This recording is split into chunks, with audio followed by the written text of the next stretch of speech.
जय हिंद साथियों, मैं मनीष स्वागत करता हूं ज्ञान सावा कोचिंग में।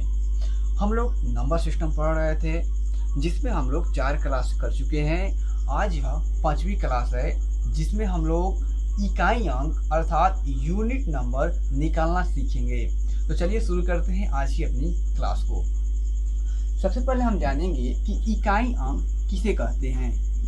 इकाई अंक, तो ध्यान दीजिएगा, किसी भी संख्या के अंतिम अंक को हम इकाई अंक कहते हैं।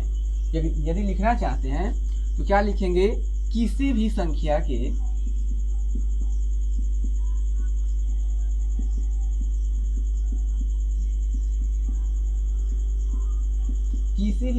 के अंतिम अंक को इकाई अंक कहते हैं। हम इकाई अंक कहते हैं। जैसे क्या हो जाएगा, कोई संख्या हो गई है, कह दिया जाए इस संख्या का इकाई अंक क्या है, तो इस संख्या का अंतिम जो अंक है वह 9 है, तब इस संख्या का इकाई अंक क्या हो जाएगा, 9 हो जाएगा। उसी प्रकार से कोई और दूसरी संख्या हम ले लेते हैं। ये आपकी संख्या हो गई, कह दिया जाए इस संख्या का इकाई अंक या यूनिट नंबर क्या होगा, यूनिट डिजिट, तो बता सकते हैं क्या है, इस संख्या का जो अंतिम अंक है 5 है, तो आपका इकाई अंक भी 5 हो जाएगा।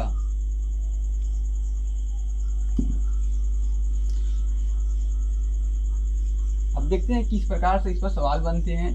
यदि पूछा जाए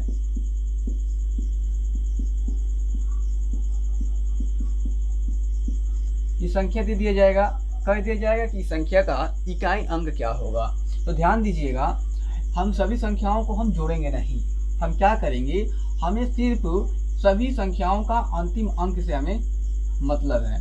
इस सभी संख्याओं का हम अंतिम अंक लेंगे, हमें इस संख्याओं से कोई मतलब नहीं है।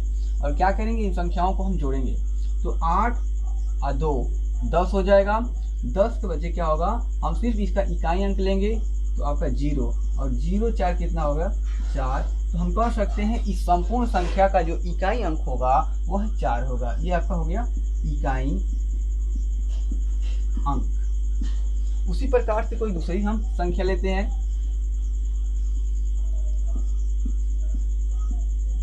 ये आपकी कोई दूसरी संख्या हो गई,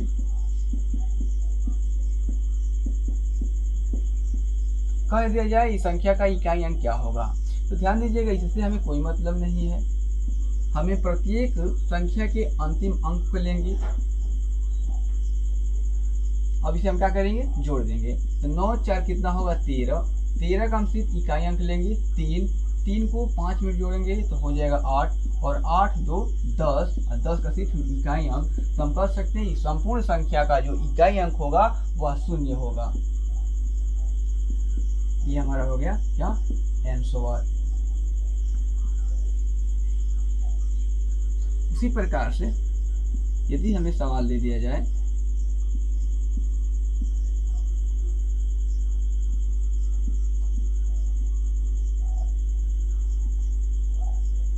ये संख्या दे दिया गया, कह दिया जाए इस संख्या का इकाई अंक क्या होगा, तो क्या करेंगे, हम अंतिम अंक लेंगे, अंतिम अंक में से क्या करेंगे, घटा देंगे। ये 8 में से 5 घटाएंगे तो कितना हो जाएगा आंसर, 3 हो जाएगा। इस प्रकार से हम संख्याओं का अंतिम अंक निकाल सकते हैं। और देखते हैं किस प्रकार का सवाल बनता है। ये आपकी एक अंक हो गया, कह दिया जाए इसका इकाई अंक क्या होगा, तो हम क्या करेंगे, इस संख्या का अंतिम अंक लेंगे, तो क्या हुआ, 2 - 5 हुआ। अब जब इसमें से हम घटाएंगे तो हमारा आंसर आ रहा है -3। क्या होगा, क्या इसका आंसर -3 होगा इकाई अंक, तो हम कहेंगे नहीं, इसका आंसर -3 नहीं होगा। तो हम क्या कर सकते हैं, ध्यान दीजिएगा, जब इसे घटाने पर हमारा जो इकाई अंक -3 आ रहा है, तो यह हमें ये वाला आंसर नहीं होगा। इसके लिए क्या करना पड़ेगा, या तो ये वाली जो संख्या है इसे हमें दहाई बनाना पड़ेगा, अर्थात यहाँ पर हमें 1 रखना पड़ेगा। जब हम 12 में से 5 घटाएंगे तो हमारा आंसर हो जाएगा कितना, 7 होगा। या तो ये कर सकते हैं, या हम क्या करेंगे, 10 में से जो आपका माइनस में जो संख्या आई है उसे हम 10 में से घटा देंगे, तब भी आपका इकाई अंक आ जाएगा। ओके,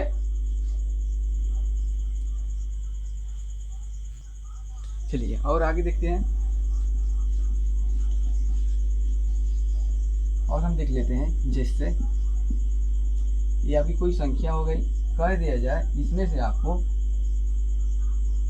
इसे घटाना है, सॉरी आपका इकाई अंक ज्ञात करना है। क्या करेंगे, सभी संख्या का हम अंतिम अंक लेंगे, तो 5 में से -9 घटाएंगे तो हमारा आंसर हो रहा है कितना, 4, जबकि ये -4 हमारा इकाई अंक नहीं होगा। तो क्या करेंगे, जब संख्या माइनस में आए तो या तो हम 10 में से -4 को घटाएंगे तो कितना आंसर हो जाएगा 6, या इस संख्या को हम दहाई बनाएंगे यहाँ पर 1 लगाकर, तो 15 में से 9 को घटाएंगे तब भी आपका आंसर कितना हो जाएगा 6, आपका इकाई अंक हो जाएगा। इस प्रकार से सवाल बनते हैं।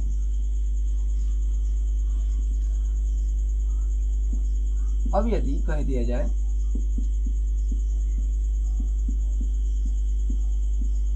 इन संख्या का इकाई अंक क्या होगा, तो क्या करेंगे, हम वही वाला नियम लगाएंगे, हम सभी संख्या का अंतिम अंक लेंगे, अर्थात यहाँ पे 6, ये 8 और ये 2 मल्टीप्लाई करेंगे, 6 का मल्टीप्लाई करेंगे 8 में, अच्छा 48, तो हम क्या करेंगे, सिर्फ इकाई अंक लेंगे, 8 हो गया, और 8 का मल्टीप्लाई 2 में करेंगे हो जाएगा 16, और इसका अंतिम अंक रहा है क्या 6, यही हमारा हो गया आंसर।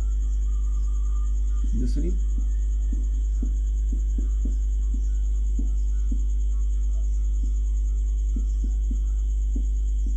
इसका इकाई अंक क्या होगा, तो हम प्रत्येक संख्या का अंतिम अंक लेंगे, 1 का मल्टीप्लाई 2 में करेंगे, कितना होगा 2, 2 का बच्चे मल्टीप्लाई किस में करेंगे 8 में, तो हो जाएगा कितना 16। हम कर सकते हैं इस संख्या का जो इकाई अंक होगा वह 6 होगा। तो इस प्रकार से हम संख्याओं का अंतिम अंक ज्ञात कर सकते हैं। अब ध्यान दीजिएगा, यदि इन संख्या में 5 आ जाए, क्या हो 5 हो, और इसका आपका मल्टीप्लाई सम संख्या के साथ यदि हो और विषम संख्या के साथ हो, देखिए यदि 5 का मल्टीप्लाई सम संख्या के साथ हो तो उसका सभी संख्याओं का जो वैल्यू हो जाएगी वे सॉरी आपका जो इकाई अंक होगा वे 0 होगा, और यदि 5 का मल्टीप्लाई किसी विषम संख्या के साथ किया जाए तो उस संपूर्ण संख्या का इकाई अंक 5 होगा। जैसे हम बात कर लेते हैं, देखिए तो ये संख्या हो जाए,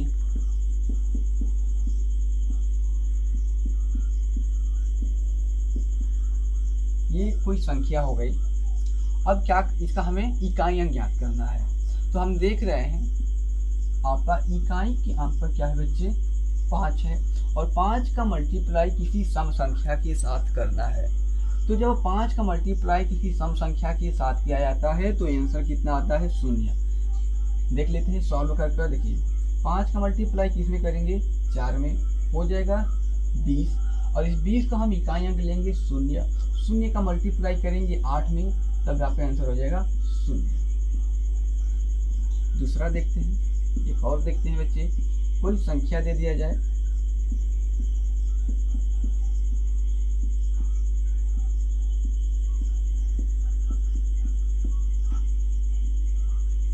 ये संख्या हो गई, कह दिया जाए इस संख्या का हमें यूनिट डिजिट निकालिए, तो क्या होगा, हम सभी संख्याओं का अंतिम अंक लेंगे।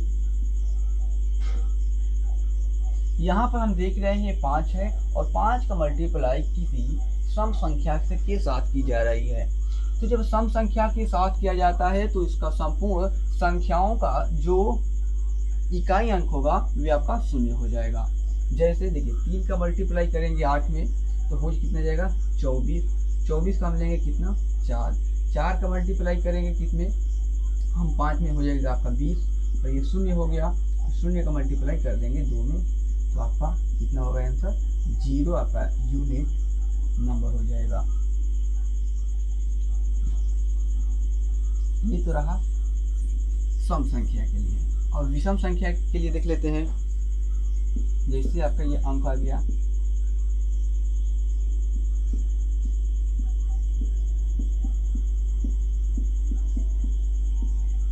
ये संख्या हो गई। अब इस संख्याओं का हम अंतिम अंक लेंगे। हम क्या देख रहे हैं, इन संख्या में 5 है और 5 का मल्टीप्लाई किसी विषम संख्या के साथ की जा रही है। जब किसी 5 का मल्टीप्लाई जब विषम संख्या के साथ की जाती है तो उस संपूर्ण संख्या का इकाई अंक 5 ही हमें प्राप्त होता है। जैसे 7 का हम मल्टीप्लाई करेंगे 5 में तो हमें प्राप्त होगा 35। कितना? 35। 35 हम क्या लेंगे? 5। इस 5 का मल्टीप्लाई 1 में करेंगे तभी हमें 5 प्राप्त होगा, और इस 5 का मल्टीप्लाई 9 में करेंगे तभी हमें 35 ही प्राप्त होगा, सॉरी 45 प्राप्त होगा। तो आपका कितना हो गया? इकाई अंक 5 हो गया। तो इस प्रकार से हम इसे जान सकते हैं।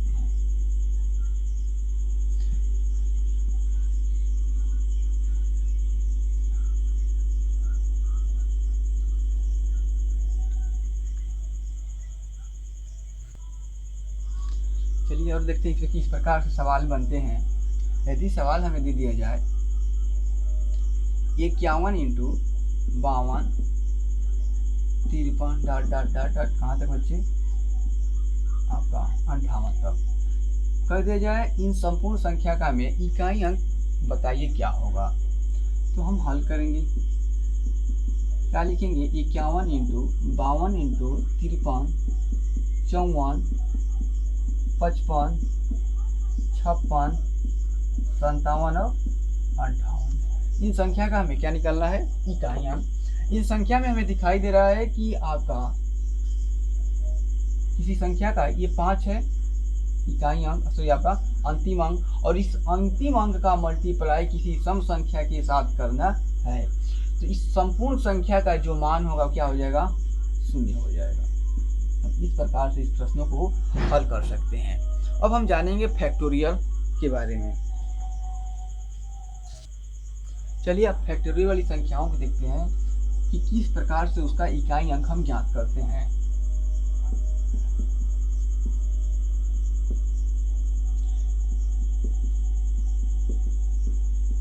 फैक्टोरियल जिसे क्रम गुणज कहते हैं, क्रम गुणज भी कहते हैं फैक्टोरियल को। देखिए फैक्टोरियल को इस प्रकार से हम दर्शाते हैं, या तो इस प्रकार से या तो इस तरह से। तो यदि हमसे पूछा जाए कि फैक्टोरियल n फैक्टोरियल का मान क्या होता है, n फैक्टोरियल का मान क्या होता है, तो n फैक्टोरियल का जो मान होता है आपका n ब्रैकेट में n minus 1 n minus 2 n minus 3 dot dot dot dot आपका कहाँ तक? 1 तक होता है। अर्थात इसका मतलब क्या हुआ? अर्थात कोई आपकी कह दिया जाए कि फैक्टोरियल 10 का मान क्या होगा, क्या लिखेंगे? 10 इंटू 9 इंटू 8 कहाँ तक बच्चे? 1 तक। उसी प्रकार से या तो हम इस प्रकार से लिख सकते हैं, ये वाले फैक्टोरियल का प्रयोग कर सकते हैं। फैक्टोरियल 100 का मान क्या होगा? क्या करेंगे? 100 इंटू आपका 99 98 और इस प्रकार से हम 1 तक लिख सकते हैं। इस प्रकार से हम फैक्टोरियल का प्रयोग करते हैं।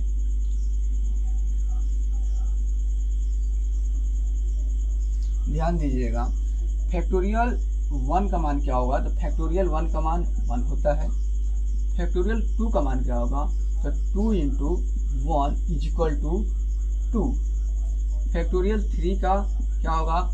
इकाई अंक ज्ञात करेंगे। फैक्टोरियल आपका 1 का इकाई अंक आपका 1, फैक्टोरियल 2 का इकाई अंक 2, फैक्टोरियल 3 का इकाई अंक क्या होगा? तो 3 इंटू 2 इंटू 1 इक्वल टू 6 आपका इकाई अंक हो जाएगा। फैक्टोरियल 4 का इकाई अंक क्या होगा? तो 4 into 3 into 2 into 1 equal to कितना हो जाएगा? 24। इसका आपका इकाई अंक 4 हो जाएगा। फैक्टोरियल 5 का इकाई अंक क्या होगा?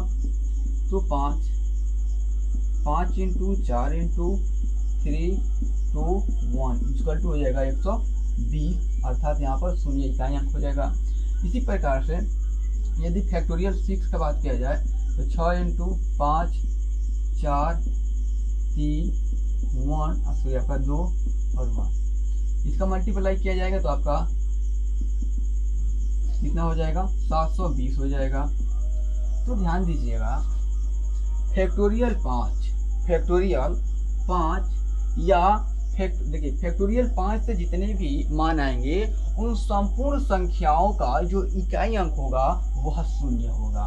संपूर्ण जितने भी फैक्टोरियल 5 से ऊपर वाली संख्या है सभी का जो इकाई अंक होगा वह आपका शून्य हो जाएगा। इसी प्रकार से फैक्टोरियल 7 का पूछा जाएगा तो क्या करेंगे, 7 6 इंटू 5 इंटू 4 इंटू 3 2 और 1 कितना हो जाएगा आपका 0, 7 दूनी की 14 और आपका 50, अर्थात इसका भी आपका हो गया इकाई अंक शून्य।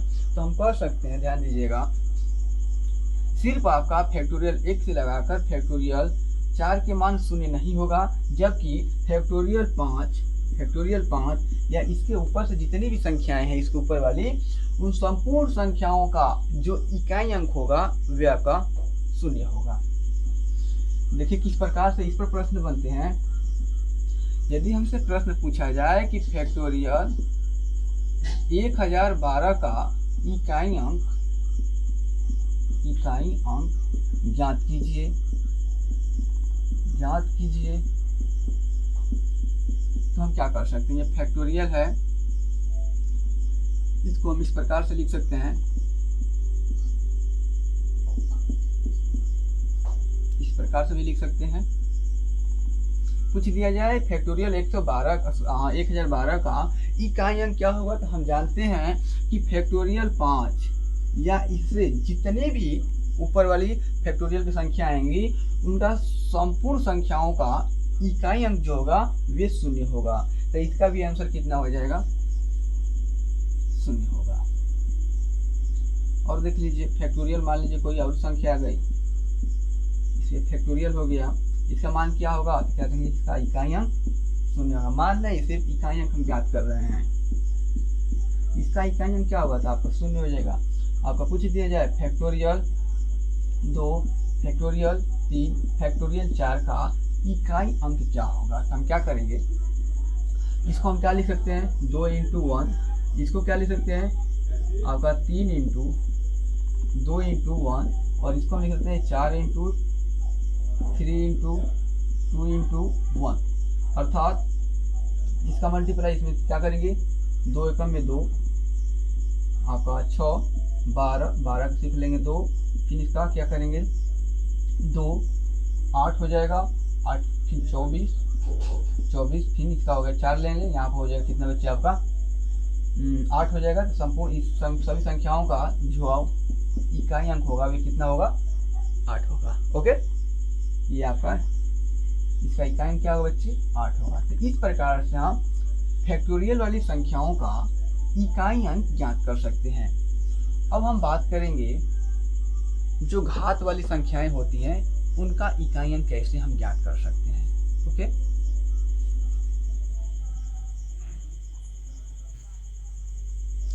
तो ध्यान दीजिएगा, सबसे पहले हम जानेंगे, ध्यान दीजिएगा, यदि किसी संख्या के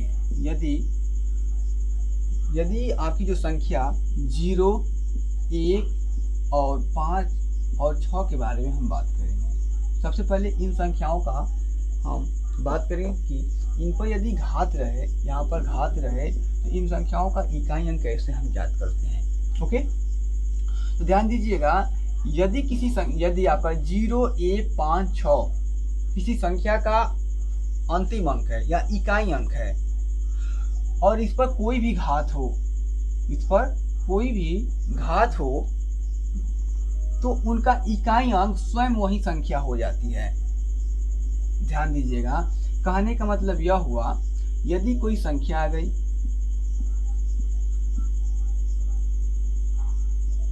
ये आपकी संख्या हो गई, इस पर कोई भी आप घात लिख दीजिए। ध्यान दीजिएगा, ये आपका 1 है, ये आपका 1 हो गया। और जब हम इकाई अंक ज्ञात करेंगे घात वाली जो संख्या होंगी, तो हमें इससे मतलब नहीं है। हम क्या करेंगे, जो अंतिम अंक है उसको हम लेंगे और क्या कितना घात है आपका उसको हम लिख देंगे। ओके, अब ध्यान दीजिएगा, इन संख्याओं का जो इकाई अंक होगा स्वयं आपकी वही संख्या हो जाएगी। कौन कौन? 0, 1, 5 और 6 का। इसी प्रकार से यदि 5 की घात कोई रहे तो 5 हो जाएगा, 6 की घात भी कोई संख्या रहे तो उसका आंसर आपका 6 हो जाएगा। यदि परिभाषा लिखना चाहें इसका तो लिख सकते हैं हम लोग,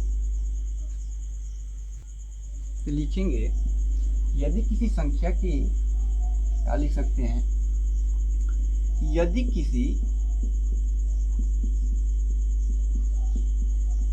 संख्या के इकाई स्थान पर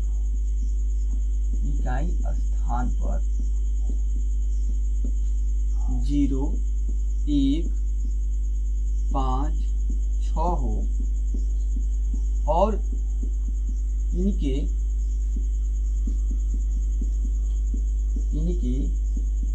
घात चाहे जो भी हो, चाहे जो हो उनका इकाई, आपका इकाई अंक जो हो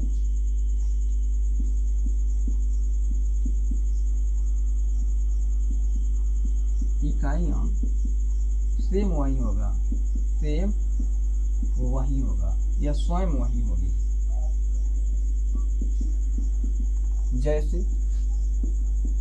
जैसे हम बात कर लेते हैं, जैसे 0 के पावर कुछ भी संख्या हो, इस प्रकार से हम लिख सकते हैं।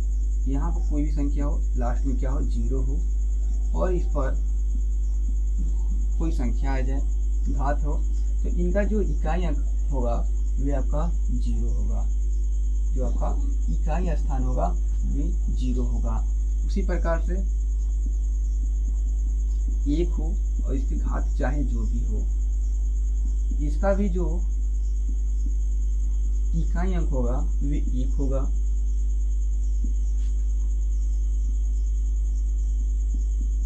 5 का भी ले सकते हैं, ये भी क्या करेंगे, इसका भी इकाई अंक यदि 5 हो, सॉरी इकाई स्थान 5 हो, इस पर घात चाहे जो भी हो, तो इन संख्याओं का जो इकाई अंक होगा वे 5 होगा, 6 का भी वही होगा, ये 6 होगा। इसका यही तात्पर्य है। अर्थात ध्यान दीजिएगा,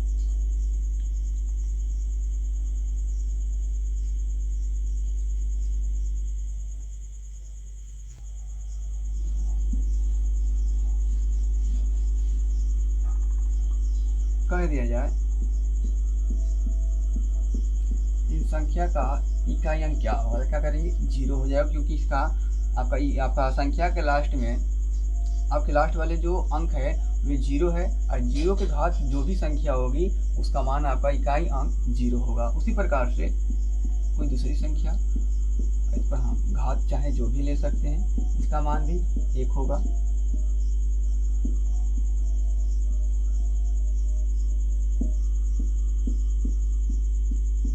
का भी क्या होगा, सॉरी 5 का भी क्या होगा बच्चे, इकाई स्थान 5 ही होगा, आपका 5 इकाई अंक बच्चे 5 ही होगा। उसी प्रकार से 6 का भी वही होता है नियम, यदि आपके लास्ट में 6 हो और उस पर घात चाहे जो भी हो, तो इन आपका संपूर्ण संख्या का जो इकाई स्थान होगा वे 6 होगा। ये हम जाने किसके 0, 1, 5 और 6 का नियम। अब हम बात करेंगे 4 और 9 का। 4 और 9 का नियम, इसमें क्या होता है ध्यान दीजिएगा। यदि 4 की घात हम 1 करते हैं तो इसका मान होता है 4, 4 के पावर 2 करते हैं तो इसका मान होता है 16, 4 के पावर 3 करते हैं तो इसका मान होता है कितना, 64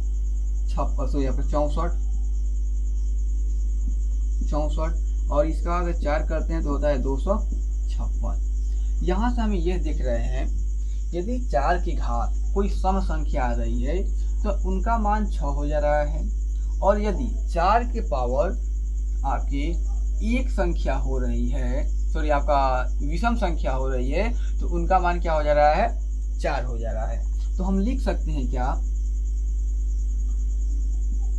यदि 4 की घात सम संख्या हो तो उनका जो मान होगा वे 6 होगा, और यदि 4 की घात कोई विषम संख्या हो तो उनका मान क्या हो जाएगा, उस संख्या का मान हो जाएगा, सॉरी आपका इकाई स्थान होगा 4 हो जाएगा। मान नहीं होगा, वो स्थान होगा, सॉरी आपका सिर्फ इकाई स्थान होगा। जबकि 9 का हम देखते हैं, 9 के लिए यदि हम 9 का पावर 1 करते हैं तो इसका मान आता है 9। 9 का पावर यदि 2 करते हैं तो कितना मान आएगा आपका, 81। 9 के पावर यदि हम 3 करते हैं तो हो जाएगा आपका 729, और 9 का पावर 4 करते हैं तो हो जाएगा कितना, 6561। तो यहाँ पर हम ये देख रहे हैं, यदि 9 का घात कोई विषम संख्या की जाती है तो उसका आपका 9 वैल्यू प्राप्त होती है, इकाई स्थान। और यदि 9 की घात कोई सम संख्या रहती है तो उनका इकाई स्थान क्या, 1 प्राप्त हो रही है। तो हम लिख सकते हैं क्या, 9 की घात यदि कोई सम संख्या हो तो सम संख्या हो तो क्या प्राप्त होगा, 1 प्राप्त हो रही है। और यदि 9 के पावर विषम संख्या हो तो हमें 9 प्राप्त हो रहा है। अर्थात ध्यान दीजिएगा, दोनों आपको विषम कंडीशन में स्वयं वही संख्या प्राप्त हो रही है। 4 की घात यदि विषम संख्या हो तो 4 ही प्राप्त होगी। 9 के पावर यदि विषम संख्या हो तो 9 प्राप्त होगा। लेकिन अभी 4 के पावर सम संख्या हो तो 6 प्राप्त होगा, और 9 का पावर यदि सम संख्या हो तो 1 हमें प्राप्त होगा। किस प्रकार से इस प्रश्न बनते हैं, आइए देखते हैं।